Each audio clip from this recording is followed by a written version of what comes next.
ఈరోజు నేను మీకు చదివి వినిపిస్తున్న కథ రంగయ్య వ్యాపారం. ఈ కథ చందమామ కథలలో ఒకటి. ఇక కథలోకి వెళ్ళిపోదాం. రంగయ్య అనేవాడి తండ్రి రాజుగారి కొలువులో పనిచేస్తూ బాగా డబ్బు సంపాదించాడు. అతడు కొడుకును కూడా కొలువులో చేరమంటే వాడు కాదని వ్యాపారం చేస్తానన్నాడు. వ్యాపారానికి వారసత్వం కావాలి, మన ఇంట్లో వ్యాపారం అచ్చిరాదు, నా మాట విని కొలువులో చేరు అన్నాడు తండ్రి. కాస్త దూరంగా ఉండి ఈ మాటలు విన్న రంగయ్య తల్లికి కోపం వచ్చి, చెట్టంత మేనమామ వ్యాపారంలో అంచెలంచెలుగా పైకి వస్తే వ్యాపారం అచ్చిరాదంటావేం? నీకు నీవాళ్లే తప్ప నా వాళ్ళు ఆనరా అంటూ భర్త మీద చెంగున లేచింది. నువ్వు చెప్పేది నీ తమ్ముడు లోకనాథం గురించే కదా? వాడు కన్న కొడుక్కే వ్యాపార రహస్యాలు చెప్పడు, నీ కొడుక్కి చెబుతాడా? ఎక్కడో ఒక చోట శిక్షణ లేకుండా ఎవరైనా వ్యాపారంలో ఎలా పైకి వస్తారు అన్నాడు రంగయ్య తండ్రి. రంగయ్య తల్లి ధైర్యం చెబుతున్న దానిలా కొడుకు భుజం మీద చెయ్యి వేసి భర్తతో, నీవన్నీ మరీ చోద్యాలు, నా తమ్ముడు నీలాగా స్వార్థపరుడు కాదు. నగల దుకాణాన్ని కొడుకు అప్పజెప్పి తను మాత్రం ఇప్పటికీ కిరాణా దుకాణమే చూసుకుంటున్నాడు. తన కూతురు వల్లిని మన రంగయ్యకి ఇవ్వాలనుకుంటున్నాడు. అడగాలే కానీ వాడు మన రంగయ్యను ఒళ్ళో కూర్చోబెట్టుకుని మరీ వ్యాపార రహస్యాలు బోధిస్తాడు అన్నది. తల్లిదండ్రులు ఇలా గొడవ పడుతూ ఉంటే రంగయ్య చిరాకు పడి, మీ గొడవ మీది, నా గురించి ఆలోచించరేం?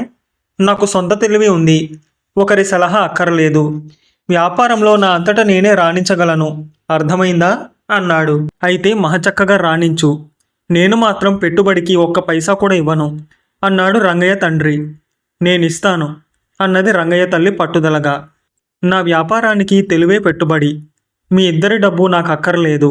1 ఏడాది పాటు నన్ను మర్చిపోండి, ఆ తర్వాత మంచి వ్యాపారినై తిరిగి వస్తాను అంటూ రంగయ్య ఇల్లు వదిలిపెట్టాడు.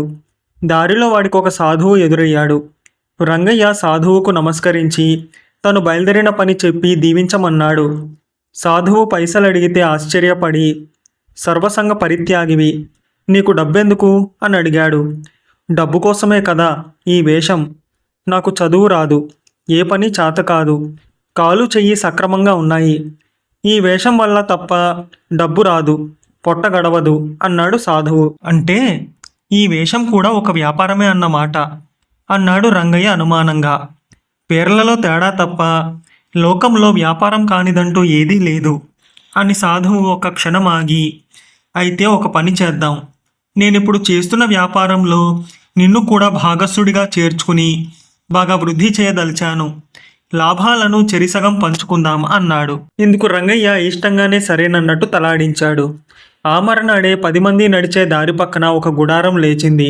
డబ్బు తీసుకుని పాపాలను కడిగేసే పాపానంద స్వామిగా మారిపోయాడు సాధువు. మారువేషం వేసుకుని వాడి శిష్యుడయ్యాడు రంగయ్య. మైలతుత్తంలో నీరుండడం వల్ల నీలంగా ఉంటుంది. వేడి చేస్తే ఆ నీరు ఎగిరిపోయి అది తెల్లగా అవుతుంది. తెల్లటి మైలతుత్తాన్ని బయట వదిలితే తిరిగి నీటిని పీల్చుకుని అది నీలంగా మారుతుంది. ఈ సూత్రాన్ని ఆధారంగా చేసుకుని తన పథకాన్ని రూపొందించాడు సాధువు. పాపానంద స్వామికి కుడిపక్కన మరుగుతున్న నీటిపై ఒక పళ్ళెంలో తెల్లటి మైల తుత్తపు పొడి ఉంటుంది. ఎడమ పక్కన కాలిన పనము ఉంటుంది. రంగయ్య డబ్బు తీసుకున్న వ్యక్తి చేతిలో తెల్లని పొడి వేసి కళ్ళు మూసుకోమంటాడు. కాసేపటికి ఆ పొడి నీలంగా మారుతుంది. నీ శరీరంలోని పాపం విషమై ఈ పొడిలో ప్రవేశించింది, కళ్ళు తెరిచి చూసుకో అంటాడు రంగయ్య. పాపి కళ్ళు తెరిచి చూసి గజగజ వణికిపోతాడు. ఆ పొడిని సాధువు చేతిలో వేస్తాడు. సాధువు కళ్ళు మూసుకుని మంత్రోచ్చారణ చేసి ఆ పొడిని ఎడమ పక్కన పెనం మీద వేస్తాడు. కొద్ది క్షణాల్లో ఆ పొడి తెల్లబడుతుంది. నీ పాపం గాలిలో కలిసిపోయింది, ఇక వెళ్ళు అంటాడు సాధువు. వాడు తృప్తిగా వెళ్ళిపోతాడు. సాధువు చిటికెడు పొడికి రూపాయి ధర పెట్టాడు.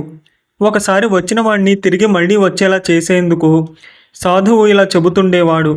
మనిషి పుట్టుక పాపమయం.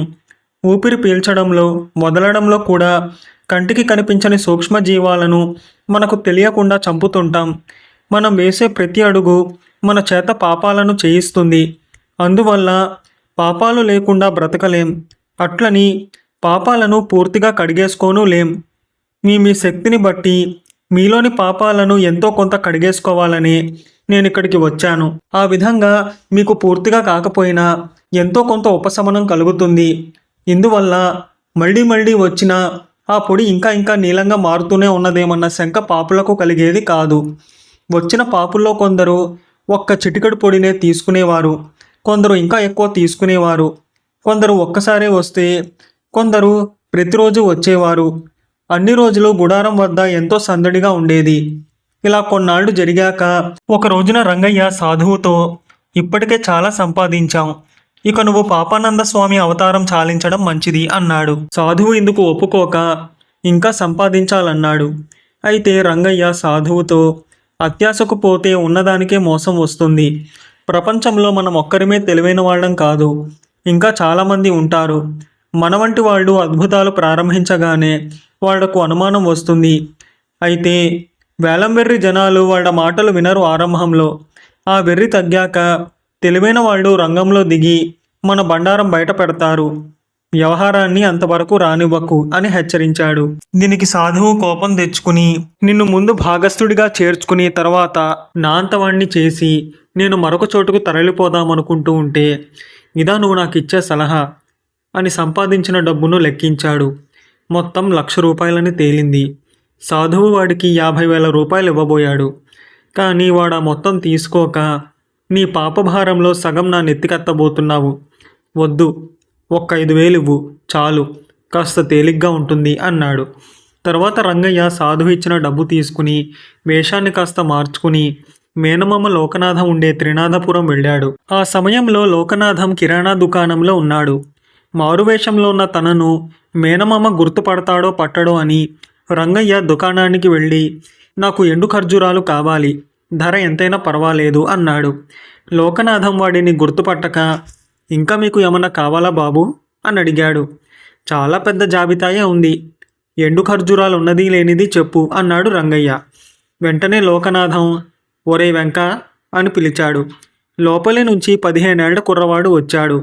లోకనాథం వాడిని ఎండు ఖర్జూరాలు ఉన్నాయా అని అడిగితే ఉన్నాయన్నాడు. రంగయ్యకు కావాల్సిన ఎండు ఖర్జూరాలు పొట్లం కట్టి ఇవ్వమని లోకనాథం చెప్పగానే వాడు తిరిగి లోపలికి వెళ్ళిపోయాడు.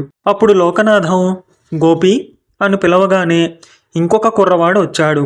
వాడితో లోకనాథం, బాబుగారికి ఏం కావాలో తూకం తూచి పొట్లాలు కట్టు అని చెప్పాడు. కొంతసేపటికి వెంకడు వచ్చి, బస్తాడు ఎండు ఖర్జూరాలు ఉండాలి, ఎక్కడో కనబడలేదు అన్నాడు. ఆ ముక్క చెప్పడానికి ఇంతసేపా?